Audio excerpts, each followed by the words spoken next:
महावीर भज राम श्री राम राम।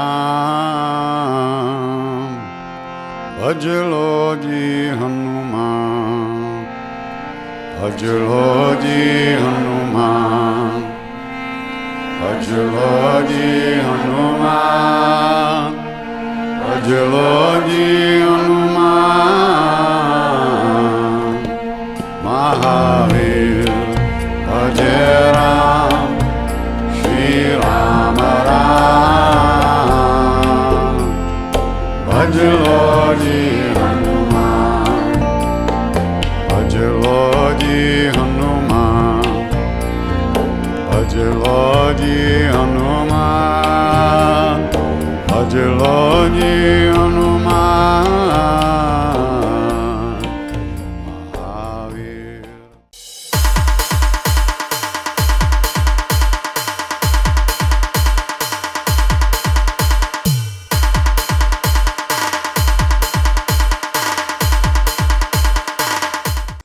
नमस्कार. जसं आपण बघितलं आता पंचमुखी हनुमान मंदिर पंचवटी इथे आपण आलेलो आहोत आणि मंदिराचा संपूर्ण भाग आपण बघितलाच आहे.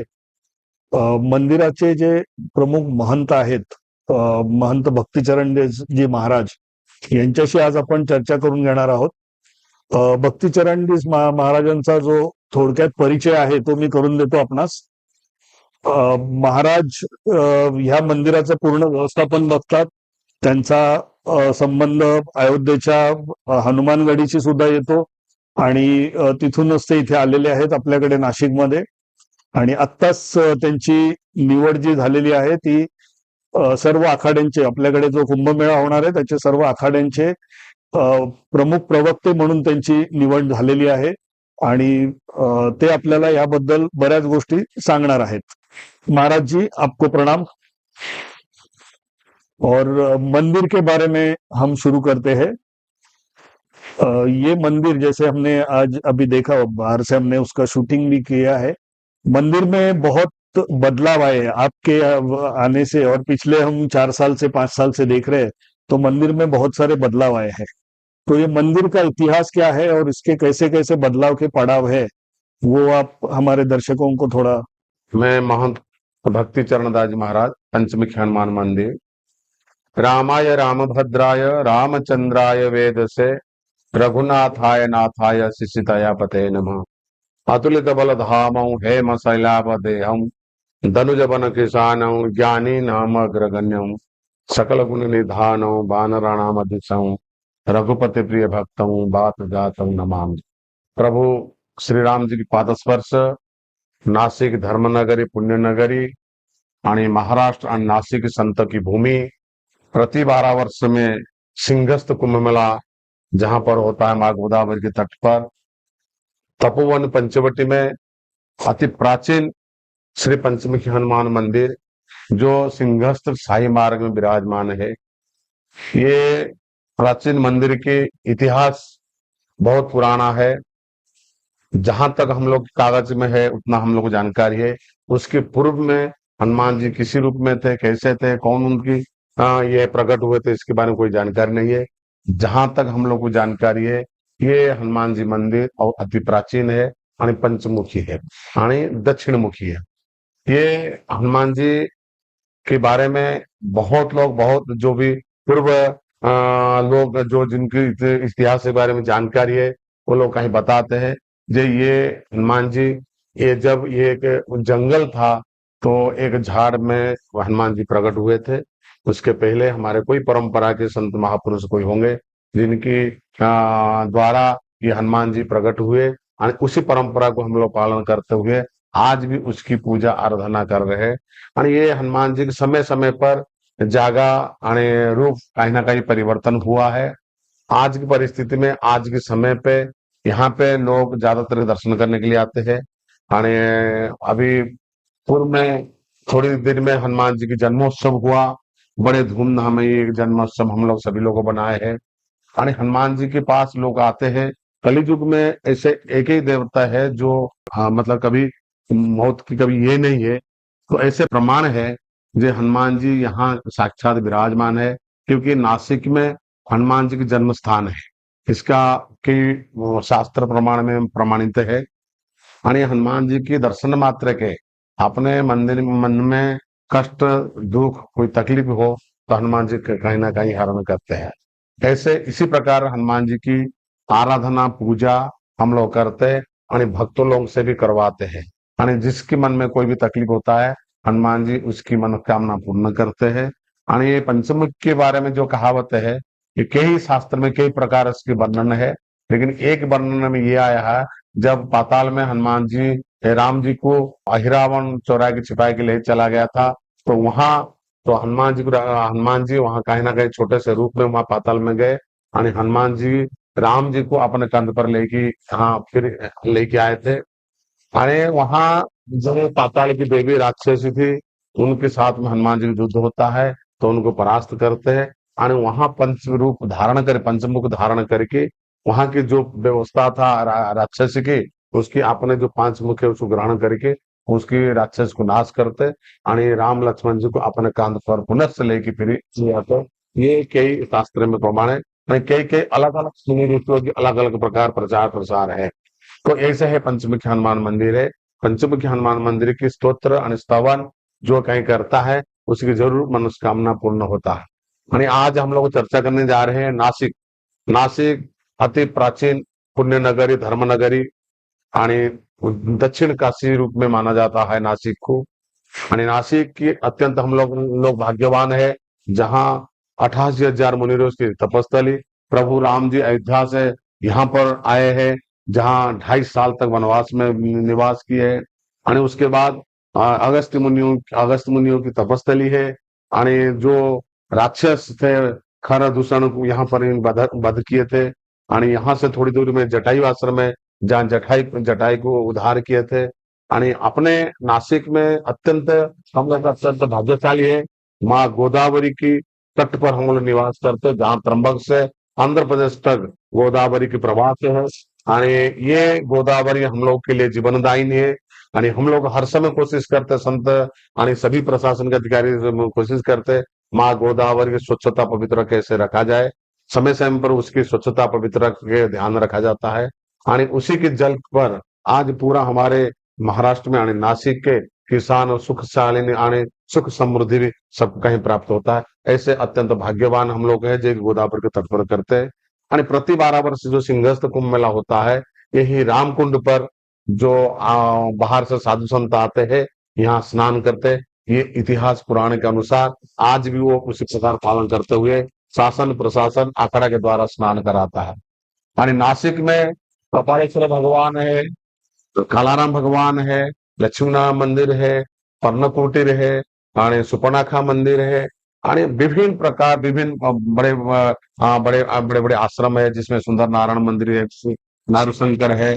और ऐसे कपालेश्वर की वर्णन ये आया है भगवान कपालेश्वर भगवान शंकर जी के अवतार के रूप में जो 12 ज्योतिर्लिंग जितना पुण्य नहीं कपालेश्वर के दर्शन मात्र के उतना पुण्य प्राप्त होता है। ऐसे कपालेश्वर महापुराण में उसके उल्लेख है।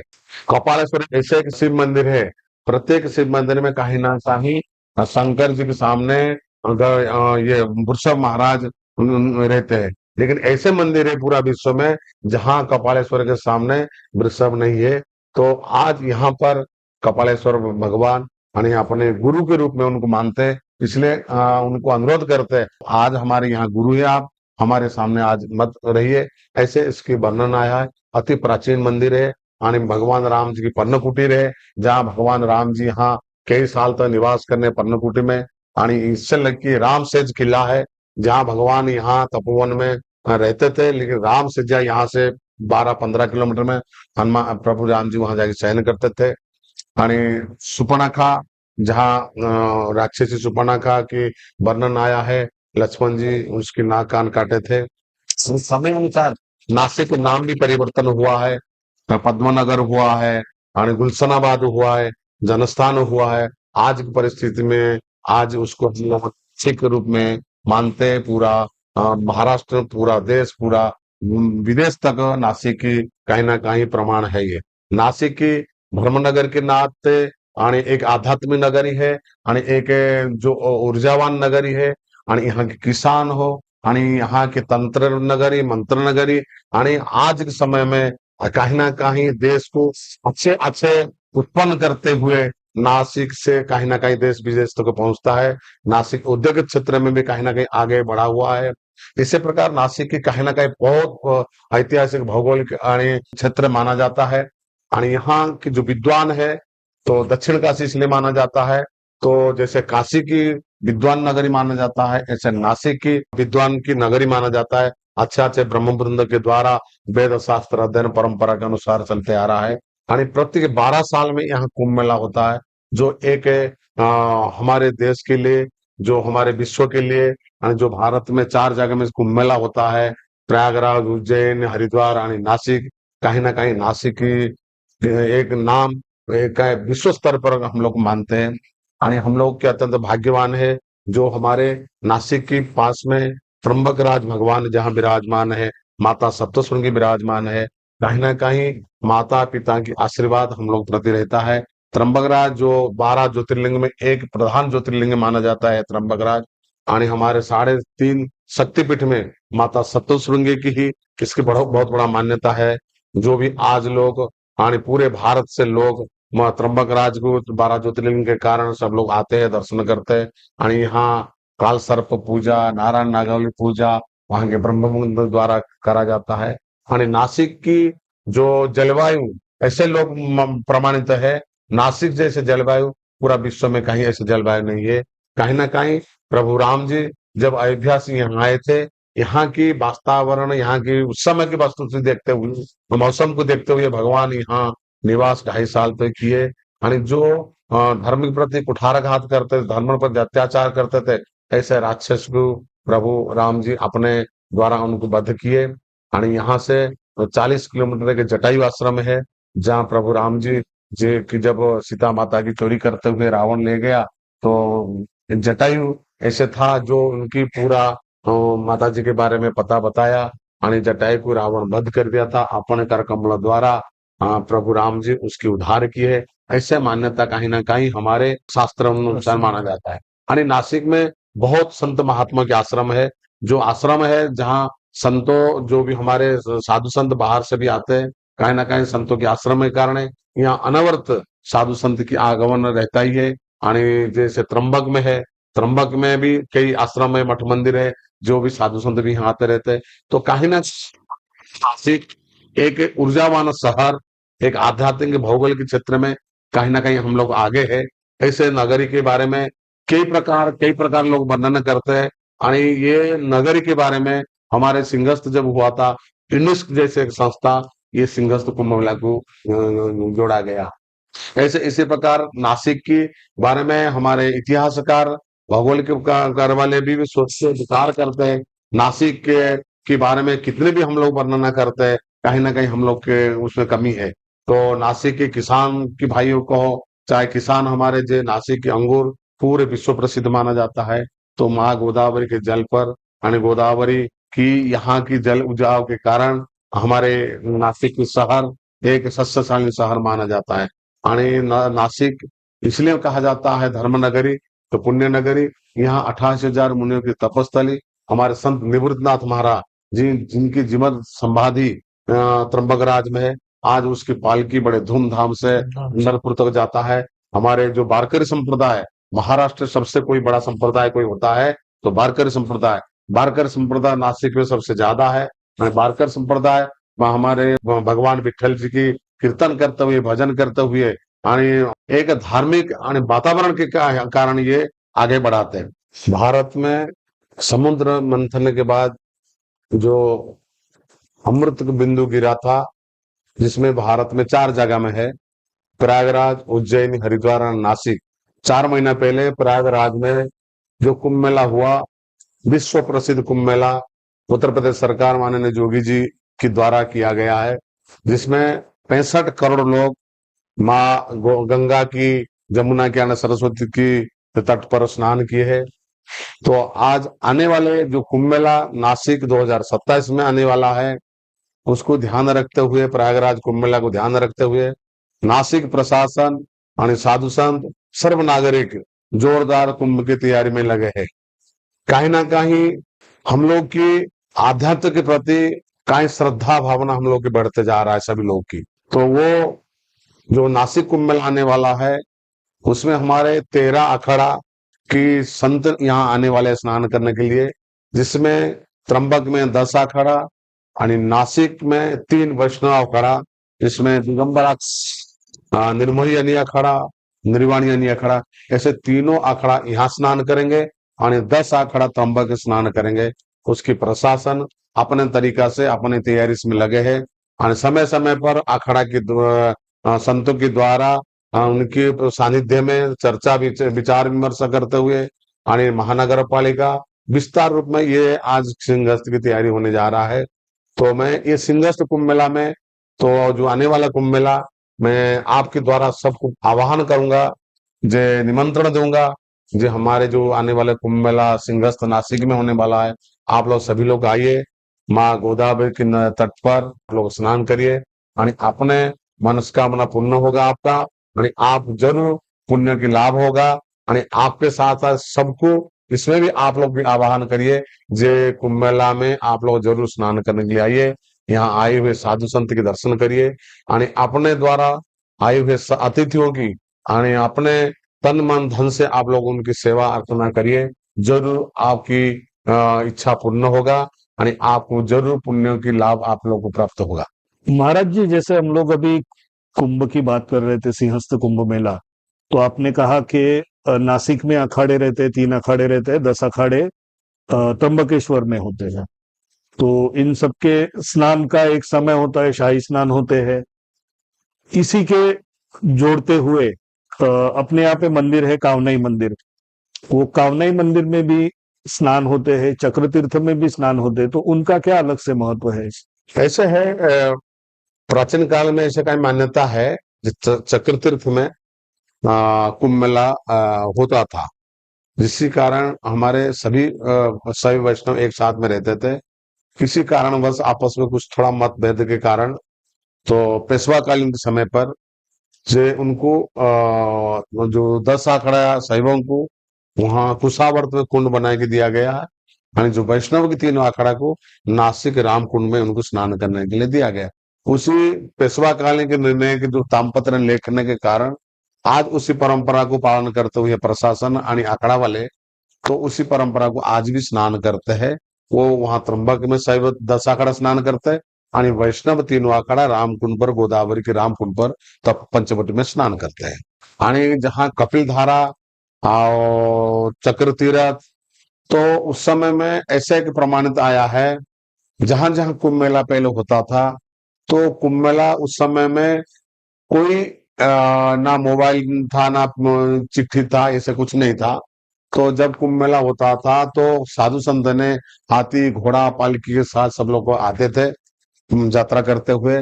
तो आए कि जैसे कुंभ मेला नासिक में होता था, उसकी 20 किलोमीटर 50 किलोमीटर एक पड़ाव है, उसको 12 चौकी की मान्यता है।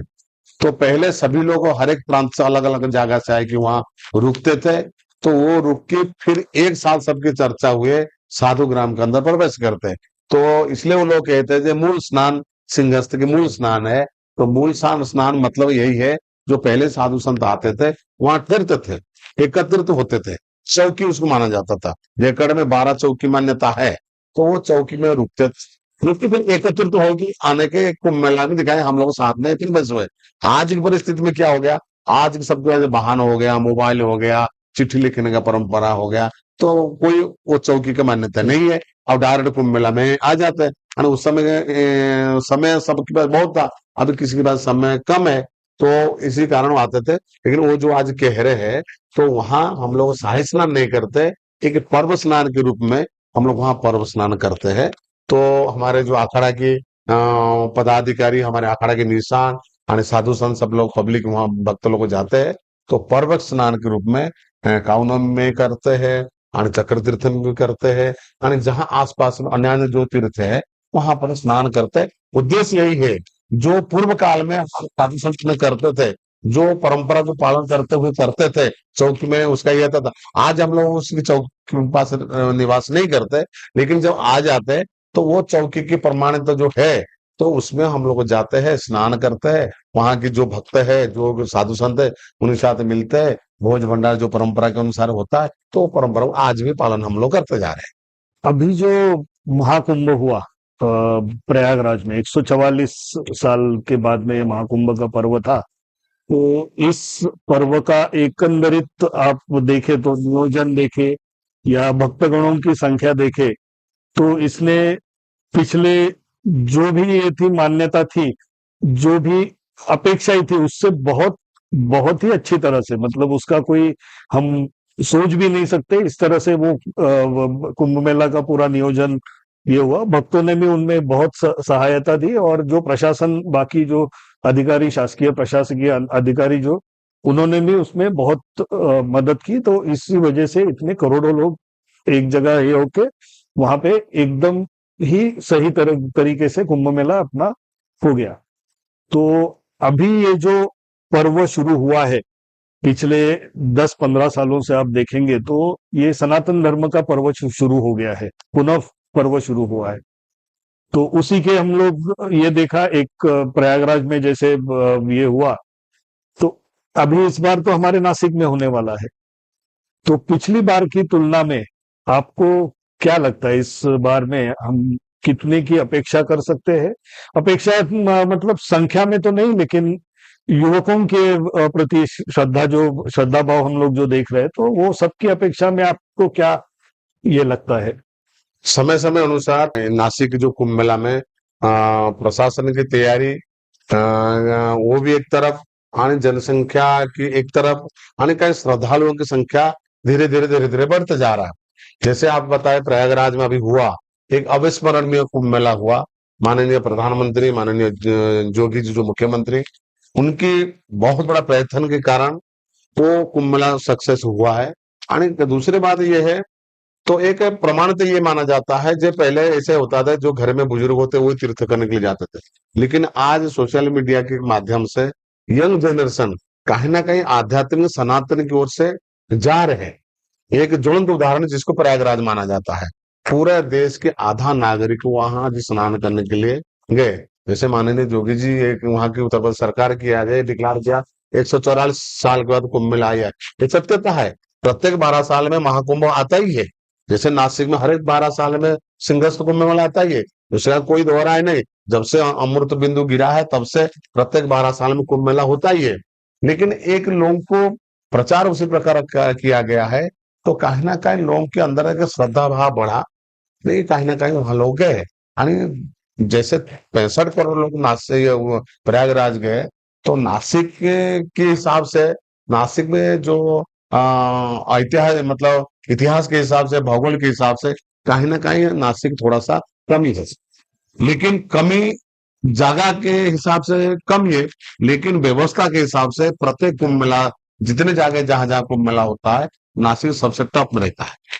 मैंने दूसरी बार भौगोलिक कारण जैसे बताओ, यहाँ कुंभ मेला बरसात में होता है, आणि प्रयागराज जैसा जगह हम लोग के पास कम है, तो उसको ध्यान रखते प्रशासन अपने तरीके से नियोजन करता है। लेकिन ये जो उतने संख्या आए, हम ये नहीं कह सकते जे हमारे यहाँ कितना आएंगे।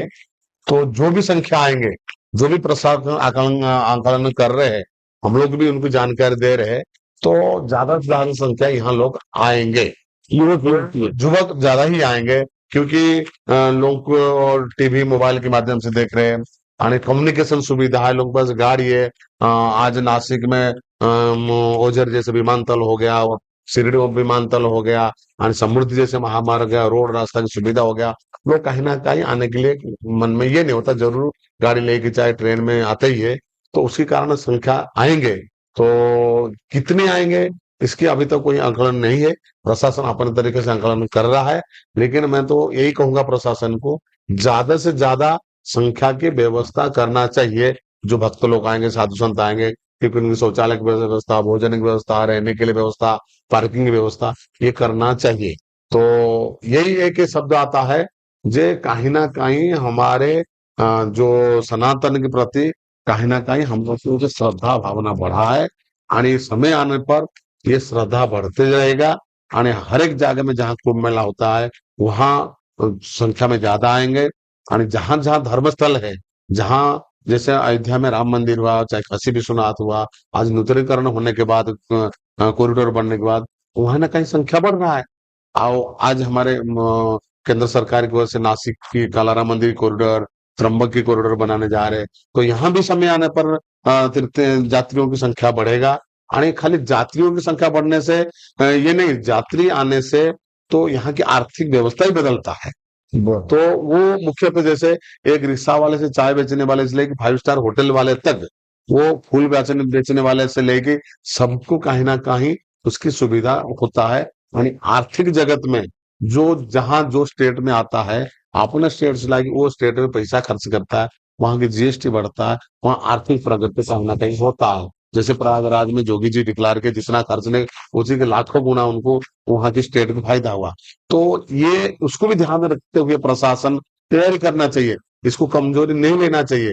तो जितने संख्या से ज्यादा लोग यहाँ आएंगे उतने यहाँ की आर्थिक स्थिति बढ़ेगा। आणि जैसे वहां प्रयागराज में विदेश के नागरिक क्या है, जैसे अपोलो कंपनी वाले हैं, चाहे फेसबुक की मालिक है, तो हमारे देश की जैसे अडानी अंबानी जैसे उद्योगपति है, चाहे देश की राष्ट्रपति हो, प्रधानमंत्री हो, देश के हर एक स्टेट के मुख्यमंत्री हो, चाहे वो खिलाड़ी हो, चाहे एक्टर हो, कहीं ना कहीं वहां गए, तो कहीं ना कहीं वो जाने से तो वहां की आर्थिक बढ़ा है। तो ऐसे कहीं यहाँ की परिस्थिति स्थिति हम लोग व्यवस्था शासन प्रशासन करके देता है, तो यहाँ की भी आर्थिक प्रगति होगा ही है। आणि आर्थिक प्रगति पर्यटन आने से जरूर कहीं ना कहीं आर्थिक प्रगति होगा, देश की वृद्धि होगा आणि स्टेट की वृद्धि होगा। इसलिए प्रशासन उसको ध्यान रखते हुए जब कहीं अच्छी व्यवस्था करे आणि उसकी पहले एडवर्टाइज करता है, तो मैं समझता हूँ नासिक प्रयागराज जैसे कुंभ मेला, नासिक भी ऐसे कुंभ मेला हो जाएगा, ऐसे हमारा आशा आणि विश्वास। आणि प्रशासन उसके लिए कटिबद्ध होकर तैयारी करना चाहिए। आणि उसकी आंकलना कितने आएगा नहीं ध्यान रखते हुए विशेष से ज्यादा लोगों की व्यवस्था करते हुए क्या तैयारी करता है। मैं समझता हूँ हमारे जो युवा पीढ़ी सनातन प्रति जो जा रहे हैं, धर्म प्रति जो श्रद्धा है, कहीं ना कहीं ये जरूर उसकी हम लोग की ये होगा। अब हम लोग की जो संतों की एक वाणी है आणि हमारे सनातनियों की आणि धर्म की एक वाणी है, जो हमारा देश एक दिन विश्व गुरु बनेगा, जरूर उसकी एक तैयारी है हमारे देश में। तो जरूर हमारे भारत एक दिन विश्व गुरु बनेगा। कहीं ना कहीं संतों की तपस्या आणि संतों की भजन आणि संतों की जो पूर्व महापुरुषों की जो तपस करके गए हैं और उनकी जो आशीर्वाद है, कहीं ना कहीं आज समय पे दिखाई दे रहा है।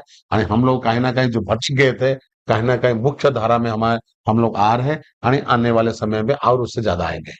ये पूरा विश्वास है। जी, जी, विश्वास है, विश्वास क्यों अभी अभी तो दिख भी रहा है, मतलब बिल्कुल दिखाई दे रहा पिछले है। कई सालों से दिखाई भी दे रहा है हाँ, कि हाँ। मतलब जिस उम्र में बच्चे बाकी सब ये करते थे, उस उम्र में आज हम लोग सुबह से भी यहाँ पे देख रहे थे, सुबह से भी काफी सारे भक्तगण थे, ऑफिस में जाते, कॉलेज में जाते जाते वो यहाँ पे भगवान जी के पैर छू के फिर आगे अपना कहीं ना कार्य कहीं ऐसे है, हम टेक्नोलॉजी के बारे में चाहे कितने भी हम विज्ञान की तरफ चले जाएं, लेकिन आध्यात्म जो है ये अपने स्तर पे है ही है। तो हम लोग जो भूलते जा रहे थे, तो कहीं ना कहीं किसी ना किसी द्वारा हम लोग पुनः हम अपने ये के आ रहे हैं और ये बढ़ते जाएगा। लोगों की कहीं ना कहीं मठ मंदिर के प्रति, भगवान के प्रति और संतों के प्रति, ब्राह्मणों के प्रति ये श्रद्धा भावना बढ़ते जा रहा है। पूजा करने का पद्धति, पूजा सीखने का पद्धति, ये कहीं ना कहीं लोगों की पूरा श्रद्धा भावना बढ़ रहा है। तो वो आज हमारे देश की परंपरा को विदेशी नागरिक पालन कर रहे हैं, तो हम लोग उसको भूल जाते हैं। तो वो आज हम लोग खुद अनुभव कर रहे हैं कि हमारे देश से सीखते हुए विदेशियों ने जो आज कर रहे हैं, तो हम क्यों नहीं करें। तो कहीं ना कहीं आज हम लोग कर रहे हैं। हम लोग की विश्वास है हमारे देश सनातनी है और आदि जो परंपरा से सनातनी है, धर्म प्रति हम लोग की निष्ठा भावना है और आगे निष्ठा भावना बढ़ते जाएगा। और हम समझता हूँ हमारे देश, हमारे भारत एक दिन विश्व गुरु होगा ये, क्योंकि ये हम लोग को भाग्यवान है जो हम सभी लोग जानते हैं जो भगवान राम और भगवान कृष्ण की जन्मभूमि भारत है। कहीं अमेरिका नहीं, लंदन, कहीं ऑस्ट्रेलिया नहीं बता गया है। कहीं ना कहीं भगवान राम और कृष्ण के जन्म स्थान भारत ही मानते हैं, पूरा विश्व मानता है। जब भगवान राम भगवान विष्णु की जन्म स्थान यही माना जाता है, तो है ही ये विश्व गुरु। भगवान जो विश्व नियंता, जो विश्व की रक्षा करता है, उसकी जन्म स्थान ही है भगवान राम और कृष्ण की। तो कहीं ना कहीं तो है ही हम लोग भाग्यवान है। तो जो थोड़ी सा हम लोग भटक गए थे, धीरे धीरे उसमें सुधार करते करते आगे बढ़ते हैं और आगे बढ़ते जाएंगे। अभी पुनः एक बार कुंभ मेला की तरफ आते हैं। जैसे आपने कहा कि शासन प्रशासन जो भी बाकी राजकीय इसमें ये होगा, उनका योगदान तो होगा ही होगा, उसमें कोई संदेह नहीं है। उसके अलावा यहाँ के जो भक्तगण है, लोग हैं, नासिक के लोग हैं, कई लोग बाहर से भी आते हैं सेवा देने के लिए, इस समय आते हैं। तो ये सब लोग मिलके ये कुंभ मेला का एक नियोजन है, वो कटिबद्धता से करके उसका पूर्ण स्वरूप देते हैं। जो इतर भक्तगण आते हैं उनको आप क्या संदेश देंगे कि किस तरह से कुछ नियमों का उनको पालन करना पड़ेगा, कुछ मतलब कोई बाकी कोई घटना न हो, इसके लिए उनको भी कुछ एक, उनके भी एक समाज के प्रति और एक भक्त के एज ए भक्त करके भी उनके कोई जिम्मेदारी है, तो उनको आप क्या कहेंगे? आने वाले जो भी अतिथि भक्त आएंगे, हमारे नासिक के लिए अतिथि बन के आएंगे। अतिथि है हम। हमारे परंपरा है अतिथि देवो भव। हमारे जो स्थानीय लोग हैं, महाराष्ट्र के लोग हैं, आए हुए अतिथि की सेवा करना हमारे परम धर्म है। अपने तन मन धन से संतों की सेवा, आए हुए जो अतिथि जो पर्यटक के हिसाब से, धर्म के हिसाब से गोदावरी माँ के स्नान करते हैं, तो हम लोग कहना कि अतिथि है। हम लोग सभी लोग मिलके तो अतिथियों की सेवा करिए। और दूसरी बात, जो युवा पीढ़ी उसमें आगे बढ़ते हुए युवा पीढ़ी उसमें काम करना चाहिए। उनको 12 साल में, प्रति 12 साल कुंभ मेला आता है। जो आज 12 साल में जो उसके अनुभव करेगा, तो आने वाले 12 साल में उसको बहुत कुछ ऐसे कुछ जानकारी होगा। इसलिए इसमें युवा पीढ़ी के आगे बढ़ते चढ़ते हुए सिंगस्त में भाग लेना चाहिए, अनुभव करना चाहिए, देखना चाहिए और सीखना चाहिए।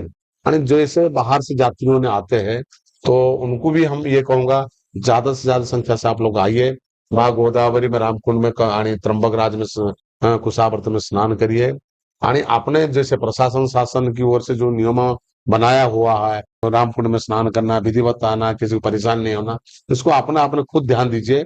क्योंकि हम किसी को परेशान नहीं करते, हम कोई परेशान नहीं करेंगे। तो वो उसको सभी लोग पालन करते हुए, जो प्रशासन शासन के नियम बनाया होगा, जो कानून नियम अनुसार बनाया है, चाहे रोड के हिसाब से हो, चलने की रास्ता हो, चाहे स्नान करने का हो, जो भी व्यवस्था हमारे शासन द्वारा दिया गया है निर्देश, उसको सब लोग पालन करना चाहिए। और स्थानीय लोगों को उनको कहीं ना कहीं सहयोग करना चाहिए, जो मार्ग बताना चाहिए। अपने द्वारा आए हुए को अतिथियों की भोजन प्रसाद हो, जल व्यवस्था हो, और कहीं ना कहीं करते रहेंगे, तो वो पुण्य हम लोग को भी मिलेगा, और हमारे नासिक के नाम भी होगा। और जो अतिथि आएंगे वो भी प्रसन्नता हुए सभी लोग जाएंगे, नासिक के नाम ये करेंगे जो नासिक जैसे कुंभ मेला कहीं नहीं हुआ। तो ये आशा आचंका हम लोग रखते हैं। 91, 2003 और 2015 में जो कुंभ मेला हुआ, एक ऐतिहासिक कुंभ मेला हुआ है, और सभी लोग जानते हैं जे नासिक जैसे कुंभ मेला कहीं नहीं हुआ। और यहाँ शासन प्रशासन और हमारे जो नेतागण है, स्थानीय नागरिक है, तो सभी लोग एक साथ में, एक सहयोग में सिंहस्थ के लिए आगे बढ़ी काम करते हैं। मैं आपके द्वारा कहूंगा कि जो भी लोग है आने वाले सिंहस्थ 27 में, सभी लोग अपना अपना स्तर से, अपना अपने तरीका से आएगी, तन मन धन से सेवा करिए। बहुत बहुत अच्छी तरह से महाराज जी ने हमें संदेश दिया है। तो हम सब अपेक्षा करते हैं कि बहुत जोरदार हमारे यहाँ पे कुंभ मेला होने जा रहा है। नासिक नगरी जो पहले से ही भक्तों की नगरी जानी जाती है, उसमें और अतिथि भक्तों की जो सेवा करने का हमें अवसर मिलने वाला है, उसका हम भरपूर लाभ उठाएंगे। महाराज जी को धन्यवाद देते हैं, महाराज जी के चरण स्पर्श करते हैं और जय श्री आज राम। की ये यात्रा यहाँ पे समाप्त करते हैं। जय सीताराम।